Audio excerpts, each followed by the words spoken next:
급성심근경색증 진단비, 심혈관 질환 진단비 지급 거절되는 3가지 주요 사례에 대해서 말씀드려 보도록 하겠습니다.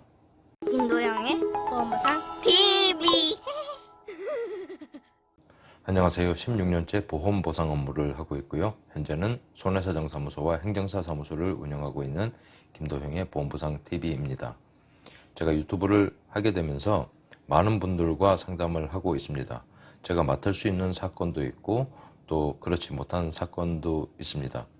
많은 상담을 하게 되면서 어느 정도 데이터가 형성이 되는 그런 경우가 있는데, 이번 영상에서는 급성심근경색증, 심혈관 질환 진단비와 관련해서 보험금을 받지 못한 분들의 사례를 정리를 해서 3가지 정도 말씀을 드려보도록 하겠습니다.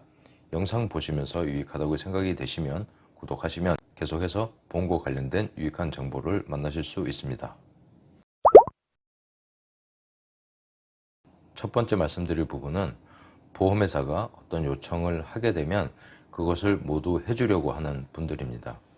얼마 전에 상담한 내용은 보험회사에서 급성심근경색증, 심혈관 질환 진단비와 관련을 해서 보험회사의 진단서와 의무기록 몇 가지를 제출을 했는데, 여기에 빠진 서류가 있다고 해서 추가적인 서류를 제출을 해줄 것을 보험회사에서 요청을 했고, 보험회사에 이런 서류들을 추가적으로 제출을 해야 되느냐라는 질문을 하신 분이 계십니다. 제가 이분과 상담을 하면서 질문을 한 부분이 있는데, 서류를 추가적으로 제출을 하게 되면 보험금을 받는다고 생각을 하십니까? 라는 질문을 했는데, 이분은 이런 부분에 대해서 궁금한 것이 아니라 서류를 제출을 해야 되느냐 하지 않아도 되느냐, 즉 제출을 하지 않아도 보험금을 받을 수 있지 않느냐라는 질문에 대한 답변만 원하시는 상황이었고, 제가 설명하고 싶었던 부분은 보험회사가 요청을 하는 그 서류를 제출을 하는 것만으로는 보험금이 지급되지 않을 가능성이 있고, 그 서류를 검토를 하게 되면 거기에 여러 가지 보험금 지급 조건 또는 부지급 조건이 있기 때문에 그것을 확인을 하기 위해서 서류의 제출을 요구를 하는 것이지, 단순하게 제출을 하면 보험금을 지급하고 제출을 하지 않아도 보험금을 지급받을 방법이 있느냐 등과 같은, 이렇게 단순하게 제출을 해야 되는지 말아야 되는지, 또 어떤 동의서와 위임장에 사인을 해야 되는지 말아야 되는지와 같이 단편적인 질문만 가지고는 보험금 지급 여부를 확인을 할 수가 없다는 부분이고, 이런 서류들의 제출을 요구하는 것은 결국 서류의 제출이 보험금 지급을 결정하는 것이 아니라 그 서류를 확인한 후에 또 다른 지급 또는 부지급의 요건들을 확인하기 위한 절차에 불과한 것이고, 이것으로 우리가 확인을 할 수 있는 부분은 급성심근경색증 또는 심장혈관 질환 진단비는 진단서 하나만으로 보험금 지급이 결정이 되는 것이 아니라 여러 가지 의무 기록을 검토를 한 후에 이것이 보험금 지급에 합당한 경우에만 보험금을 지급한다는, 이런 부분을 아는 것이 중요한 것이지, 보험회사가 어떤 서류를 요구를 한다고 해서 여기에 협조를 하느냐 제출을 하느냐라는 부분만 가지고는 보험금 지급 유무를 확인할 수가 없다는 부분이 여러분들이 꼭 아셔야 될 내용이고, 서류를 계속적으로 요구를 하는 경우에는 보험금 지급이 어려워질 수 있다는 부분을 여러분들이 인지를 하셔야만 다른 대책을 세울 수가 있고 보험금을 받지 못할 위험을 줄일 수가 있다는 부분을 꼭 기억하셨으면 좋겠습니다. 두 번째는 검사 결과의 검토를 통해서 보험금 지급이 거절되는 경우가 있습니다. 급성심근경색증 진단비에는 보험약관에 검사 방법을 나열을 해두고 있습니다. 심전도, 심장초음파, 관상동맥, 촬영술, 그리고 심장효소 검사 등의 결과를 기초로 해서 내려진 진단인 경우에 보험금을 지급한다고 규정이 되어 있는데, 이 부분에서 중요한 것이 약관에 규정된 이 모든 검사를 모두 다 해야 되느냐라는 그런 부분이 하나의 분쟁거리가 될 수가 있고요. 또 급성심근경색증인 경우에 특히 심장효소 검사의 수치와 관련을 해서도 분쟁이 많이 발생을 하고 있습니다. 협심증과 급성심근경색의 차이는 심장, 혈관이 막히거나 좁아지는 이 상태로 인해서 발생하는 병적인 상태를 이야기를 하는 것인데, 급성 심근경색증의 경우에는 심장 근육이 괴사된 상태를 의미를 합니다. 이 두 가지가 다른 질병이라고도 할 수가 있고, 또 심장 내에서 발생한 질병이기 때문에 이것을 하나의 질병군으로 묶어서 심혈관 질환이라고 보험에서는 말을 하고 있는데, 이 두 가지의 구분이 애매한 경우가 있습니다. 보통 급성 심근경색증의 진단을 받기 전에 대부분의 환자분들은 급격한 가슴 통증을 느끼게 됩니다. 이것을 흉통이라고 하는데, 흉통이 있는 상황에서 병원에 가시게 되면 여러 가지 검사를 하게 되고 의사가 진찰을 하는데, 의사 입장에서는 급성 심근경색증이 확실하다고 판단이 되는 경우에는 스텐트 삽입술과 같은 이런 수술을 하게 되는데, 이 경우에 심장 근육이 괴사할 때까지 기다려서 수술을 하시는 의사는 아마 없을 겁니다.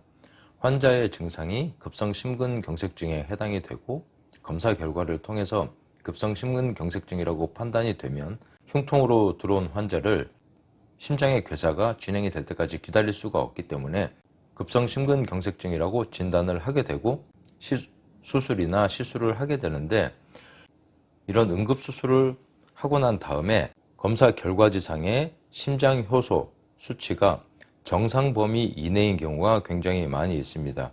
그래서 보험회사에서는 심장 효소 검사 결과가 정상 범위 이내인 경우에는 이것이 급성 심근경색증인지를 확인하기 위해서 제3의 의료기관에 의료자문을 해야 된다고 주장을 하는 경우가 있습니다.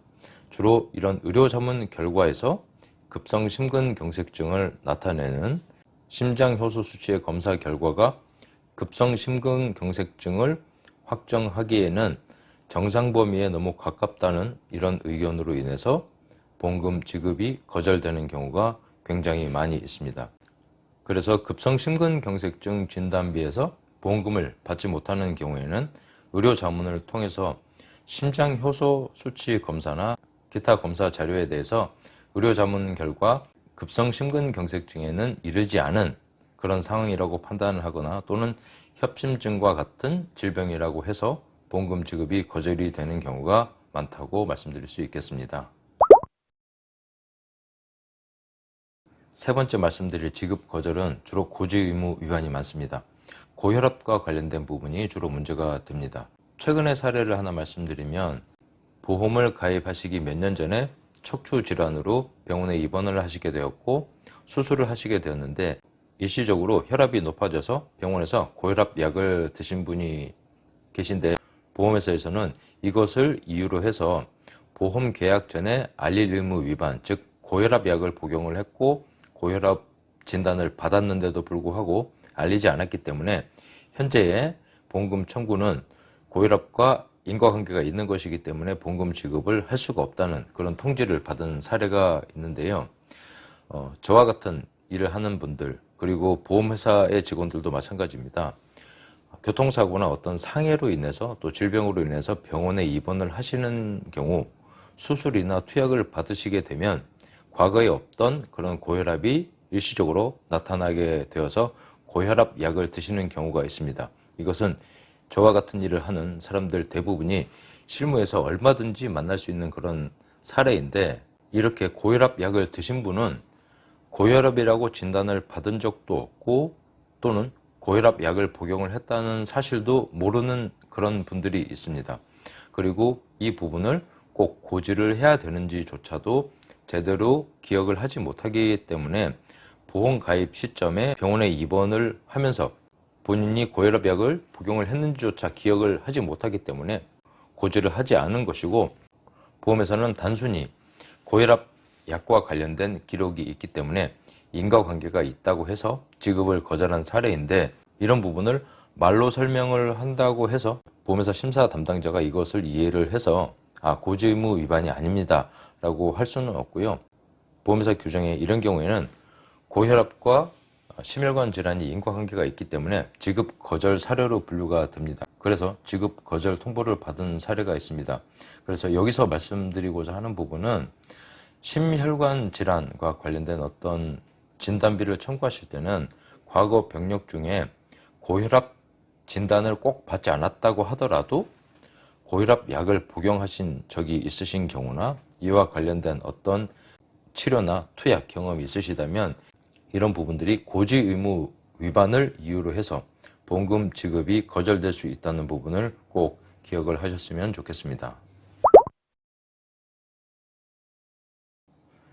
보험회사에 진단서나 의무기록 등을 제출을 하고 난 후에 즉시 보험금이 지급되지 않고 조사가 진행이 되는 경우가 있습니다.